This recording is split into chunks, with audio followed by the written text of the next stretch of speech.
Olá, eu sou o professor Robson Brito, diretor da Faculdade Transamericana, e nesse vídeo de hoje, estaremos falando sobre a arte do aconselhamento psicológico ou o diálogo terapêutico, que faz parte do curso de psicanálise implantado aqui pela Faculdade Transamericana de Teologia. Coloquei o meu contato aí através do WhatsApp, do e-mail, aí no canto inferior à esquerda. Se você quiser entrar em contato comigo aí, fique à vontade, ok?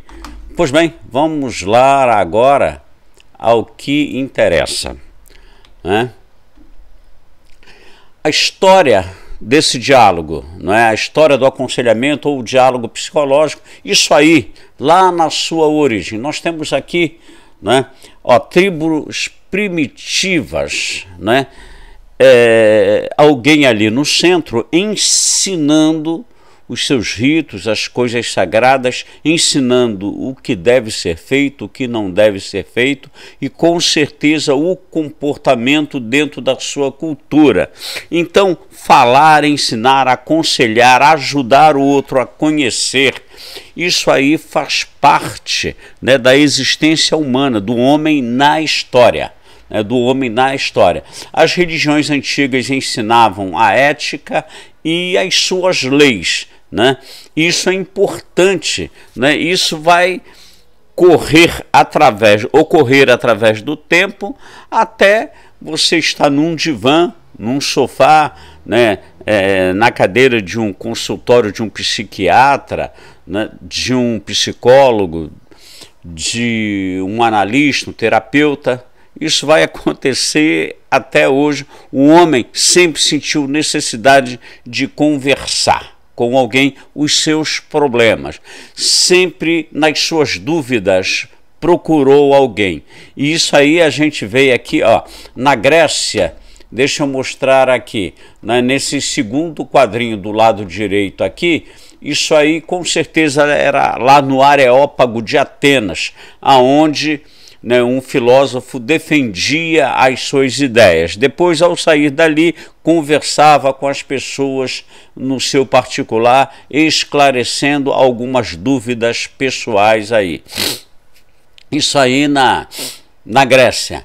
Hoje, os profissionais buscam o conhecimento do diálogo terapêutico, os profissionais de várias áreas buscam aprender o conhecimento para atender, conforme está escrito aqui, para atender uma sociedade vítima de uma cultura desajustada. Na realidade, deixa eu falar, nós não temos apenas uma cultura desajustada, apenas dentro de uma sociedade desajustada. Isso aí não é uma coisa particular de uma determinada etnia ou determinado povo. Isso aí já faz parte geral de uma sociedade que não se encontra mais, uma sociedade que está correndo para o desespero, para isso a ansiedade, por isso que a ansiedade e o estresse estão fazendo parte, está sendo uma coisa normal, o estresse e o estresse e a ansiedade estão sendo coisas normais, para uma sociedade odierna, uma sociedade de hoje, Então você já tem uma cultura totalmente desajustada e não apenas pessoas com problemas, dentro de uma sociedade. Você já tem uma cultura que já mudou muito os seus valores, já se complicou demais. Por isso, tanta gente fala coisas tão diferentes aí. Aqui Jesus Cristo, nesse quadrinho aqui abaixo também, mais uma cena de alguém ajudando outras pessoas, aconselhando. E em cima, no canto superior direito, um analista aqui e o seu paciente aqui, conversando. Com certeza não é médico ali, porque não está com aquele né, jaleco branco e tal.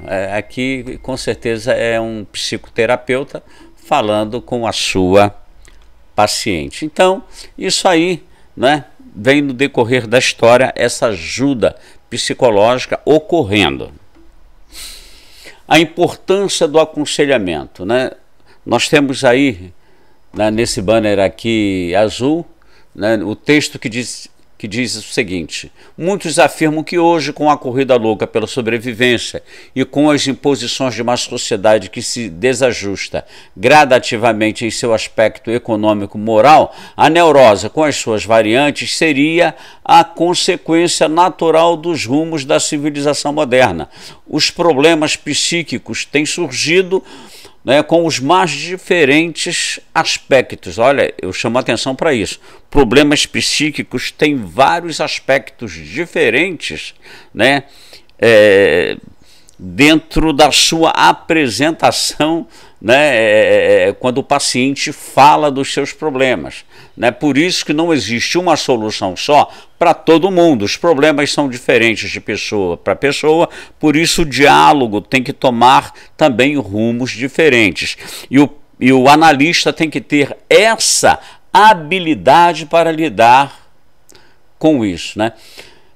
Muitas pessoas com todos os tipos de problemas pessoais e psíquicos recorrem geralmente aos terapeutas ou líderes religiosos para conseguirem algum tipo de solução para os seus sofrimentos. Então, pessoas têm recorrido a gurus, pessoas têm recorrido a líderes religiosos, a psiquiatras, psicoterapeutas, tudo isso para se livrar dos sofrimentos, porque a ciência muitas das vezes ela é impotente. Quando o problema é físico, a ciência ajuda com os remédios, com uma série de coisas, né? Agora, quando o problema é na alma, quando o problema é lá no espírito, na mente, nos sentimentos, a ciência não tem remédio para isso não. Quando o problema, né,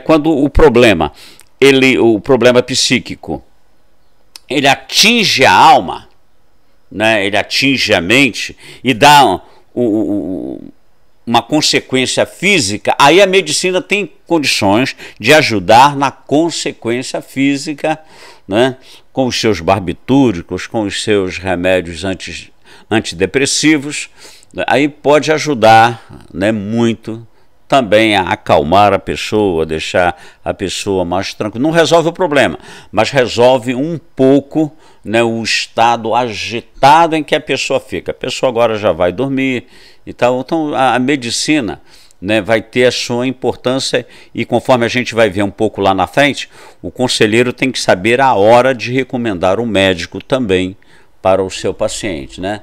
Então, aqui nesse quadro à direita, aqui em cima, a psicoterapia é para todo mundo, porque é completamente normal que alguém esteja confuso, ansioso, desafiado por relações, pela vida familiar e profissional, etc. e tal, né? Com certeza. Vamos lá, a arte do aconselhamento psicológico, né? O analista tem em seu consultório o seu paciente, e o conselheiro cristão tem em seu gabinete pastoral o seu aconselhado. Por isso, os termos serão usados aleatoriamente, tendo o mesmo significado para analista e conselheiro. Reparem bem, né, aqui já não estamos falando mais do psiquiatra. O psiquiatra vai ter o seu paciente, né, o psicólogo também. Estamos falando aqui do conselheiro, né, esse conselheiro cristão. Ele pode ser um membro de uma igreja evangélica, membro de uma igreja católica, ele pode ser membro de um organismo de assistência social, né? Então, né, quando eu falo analista, né, e conselheiro, eu estou usando o mesmo termo para uma pessoa que está tendo a mesma função, tá? Que está tendo a mesma função para aconselhar, para ajudar, para entender, para ouvir. E isso aí, né, as igrejas, principalmente igrejas evangélicas, né, líderes estão sendo muito procurados para ajudar essas pessoas, para ajudar essas pessoas. Por isso, o evangélico tem se interessado tanto por isso. Naturalmente, né, os católicos e outros mais, né, até pessoas que não têm nenhum tipo de religião, está procurando a psicanálise para ser um profissional da área e assim conversar com as pessoas. O analista cristão, né, independente da psicanálise, ele tem as palavras motivadoras da fé, que irão ajudar bastante lá na alma. A arte do diálogo psicológico, né? Aí tem a figura do terapeuta aí, ó. O orientador educacional, ele pode ser esse terapeuta aí ajudando como orientador, né, educacional. Aí você está vendo com certeza uma professora falando com a sua aluna, né? Olha esse quadrinho aqui à esquerda com essa seta preta, né, indicando aí essa professora e essa menina. Então, essa arte de falar, a arte desse diálogo para o terapeuta, ele pode ser esse orientador educacional, usando o seu conhecimento na área da educação, né? Aqui já do lado, aqui no canto superior direito, onde está essa setinha aqui, é cor de abóbora, né? Acho que é isso. É a dinâmica familiar ou dinâmica de um grupo específico aí, né? Um grupo, por exemplo, como um grupo obeso, você pode ter um grupo neurótico, você pode ter um grupo de alcoólatras, né? De viciado, um grupo de pessoas viciadas em drogas e por aí afora. Então aqui está um terapeuta fazendo, né, a dinâmica do grupo, ou seja, orientação de um grupo. Aqui no caso, não sei se é um grupo familiar ou não, aqui, mas seria mais ou menos isso aqui que está nessa foto aqui. Dinâmica de um grupo familiar ou de grupos específicos. Mais uma vez, enquanto aqui você tem o orientador educacional, aqui você tem o orientador para um grupo familiar, ouvindo pessoas da família. Além disso, você pode ser, né, esse terapeuta, né, esse orientador, ajudando um amigo. Olha só, alguém sentado no sofá, olha essa foto do meio. Alguém sentado no sofá aconselhando uma pessoa. Aconselhando, no caso, né, esse moço aqui aconselhando essa moça aqui. Aí, no caso, já é usando, né, a arte do diálogo terapêutico, né, para ajudar alguém, né? Então, ouvir será sempre uma arte. Ouvir é sempre uma arte. A consideração agora nesse diálogo psicológico. Primeiro é saber ouvir, né? Você ter um ouvido enorme. A gente pode dizer assim, para quê? Ouvir as pessoas, né? Ouvir e ouvir, né? Três coisas. Aliás, duas coisas que o terapeuta não pode esquecer. Primeiro, né, ele tem que ouvir.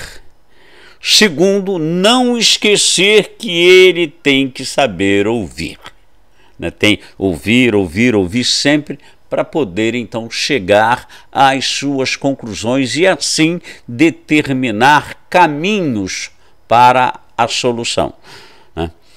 Não julgar precipitadamente. Você não pode, a pessoa vai falando, mas e você já entra com a solução. Não, você não pode julgar, você não está ali para julgar se a pessoa está certa ou errada. Mesmo que você entenda que o que a pessoa esteja fazendo é errado, mas você vai direcionar o seu diálogo para que ela mesma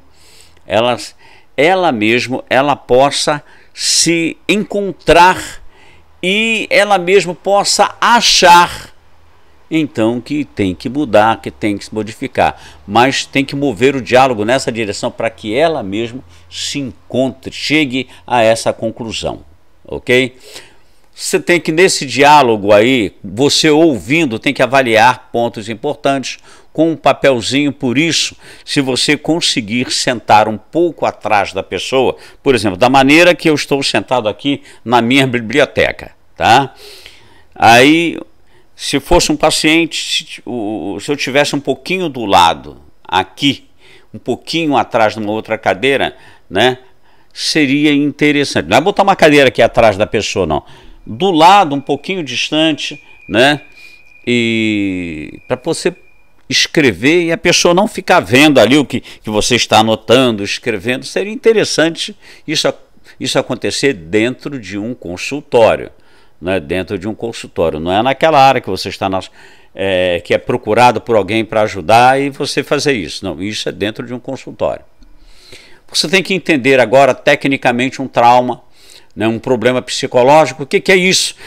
O que é entender tecnicamente? É você ter um pouco de conhecimento de medicina, entender um pouco de conhecimento da psiquiatria, da neurologia e da psicologia, né, entendendo, né, esse um pouquinho de cada coisa. Por isso, bons livros desse sentido, né, irão ajudar muito a você entender esse lado técnico. Para quê? Você vai distinguir o que vai ser uma depressão, neurose, compulsão, psicose. Depressão todo mundo sabe que tem, né? Aliás, a pessoa sente, por isso procura ajuda. A neurose também todo mundo sabe que tem. Por exemplo, o indivíduo não entra numa piscina porque teve uma sensação de afogamento. O outro não anda a cavalo porque caiu do cavalo, né? O outro não dirige carro porque um dia bateu com o carro. Então a pessoa sabe a razão dessa neurose, né? O psicótico não. O psicótico, conforme aqui diz aqui, você tem que distinguir depressões, neuroses, compulsões, né, e psicoses. Aqui compulsão está no singular, aqui é interessante, mas tem vários tipos aí de compulsões. Você vai ter a psicose, o indivíduo nunca sabe que tem, né? Não adianta, ele conversa normalmente contigo, mas ele está entre o imaginário e a realidade. Por exemplo, na psicose, o indivíduo acha que a família, que alguém está prejudicando, que está fazendo mal a ele, né? Que na hora que aquela neta coloca o prato quente, né, de comida, servindo a avó, na hora do almoço, aquela avó que está doente, aquela avó olha o prato quente e fica quietinha ali. A primeira visita, a avó diz: olha, a minha neta, ela quer me queimar, ela coloca comida quente para me queimar. E se é aquela avó que se suja e tal, que precisa que alguém troque, mas de repente aquele familiar que ajuda essa avó está conversando com alguém, ou não teve naquele momento tempo para... não pôde ajudar naquele momento. Então aquela avó vai ficar tranquila, quietinha, mas a primeira visita ela vai distorcer tudo, vai falar: fulano não está nem aí para mim, me deixa suja, né, me deixa suja aí o tempo todinho. Isso aí é psicose, você não consegue convencer que aquilo não é real. De repente essa pessoa a pessoa com neurose você consegue ajudar, com psicose realmente é um quadro muito difícil. De repente você tem que saber a hora de... né, enviar essa pessoa, direcionar para um profissional da área, um psiquiatra, alguma coisa assim, porque de repente se for um psicótico que tem mania de ver inimigos, ele pode se tornar perigoso, igual um neurótico de guerra, uma neurose que se tornou psicose. Isso significa que ele apenas não vive as tensões daqueles momentos de guerra. Ele agora vê inimigos, esse é o problema. Ele agora vê inimigo e de repente sai com uma arma querendo atirar nas pessoas. Na mente dele, aquelas pessoas são inimigos. É inimigo, né, cada um ali que está passando é um propenso inimigo ali à vista, né? Então, né, você tem que entender que neurose todo mundo sabe que tem, né? Agora, a psicose, o indivíduo fica entre o imaginário e a realidade. Aí você tem também, na conversa, descobrir épocas, origens. Freud insiste que é lá na infância, mas nem tudo é lá na infância, né? Lacan, né, falou muito sobre isso, o próprio Erich Fromm, né? Melanie Klein, ela também, né, falou muito, não colocando a origem lá, de repente a criança tem um problema, né, mas vai ter um problema mais tarde. É possível que alguma coisa esteja na infância, lá no passado. Agora, tem épocas diferentes, né? Pode ser no passado, pode ser época no futuro, e a origem, aqui o futuro, não sei como, aqui está descobrir épocas na origem do problema. Quando fala que futuro, é pessoa que insiste em que algo vai acontecer, tá? Né? O problema no passado aconteceu lá, né? A origem está lá. No presente é algo que a pessoa viveu, uma perda, um sofrimento, uma frustração aí no presente. No futuro é a pessoa que insiste que algo está para acontecer, né? E aquilo causa um desespero, alguma coisa assim, ou a pessoa tem ideia de que alguém vai fazer algo. É realmente complicado. Aí você tem que descobrir, né, os problemas aí, né, se as origens, né, de determinados problemas, se isso é passado, presente ou futuro, tá? O analista e o conselheiro, a utilidade do conhecimento psicanalítico, né? O analista, qual é a diferença? O analista vai ser o profissional. Muitas das vezes o conselheiro tem o mesmo conhecimento, fez o curso, mas ele não tem o seu consultório. Ele está apenas para ajudar. Tá? Aí a gente tem que distinguir o analista e o conselheiro. O analista é sempre aquele que vai usar, né, o aconselhamento psicológico como profissão, né, como profissão. Então, temos aqui, ó, a psicologia, a psiquiatria e a psicanálise, né, fornecem um valioso material de apoio nessa área com muitas informações técnicas que auxiliarão na formação de um analista ou de um conselheiro capaz. Olha só, hein? A psicologia, a psiquiatria, né, e a própria psicanálise fornecem esses conhecimentos que vão ajudar bastante. O analista e o conselheiro cristão deverão valer-se dessas informações para chegar às suas conclusões sobre os problemas dos seus pacientes. Então se distingue quem é quem. O analista, olha só esse quadro aqui à direita, aqui em cima. O analista é o profissional, tá? Olha aqui o divã e ele no sofá. O conselheiro é o amigo. O conselheiro é um amigo. Olha aqui que diferença na foto. Então, agora, ambos são procurados pelo mesmo motivo. Olha esse banner preto aqui. O analista é o profissional que, inclusive, recebe para isso. Recebe para ajudar psicologicamente alguém, né? O analista tem em seu consultório o seu paciente. E o conselheiro cristão, seja padre, pastor, líderes eclesiásticos, tem em seu gabinete, aí já não é consultório, no seu gabinete, o seu aconselhado, tá bom? Olha, a gente vai ficar por aqui, né, nesse vídeo, e logo em seguida nós teremos um segundo vídeo, tá? Para que você continue, né, estudando sobre esse assunto aí, que é a arte do diálogo psicológico, tá? Que Deus te abençoe poderosamente.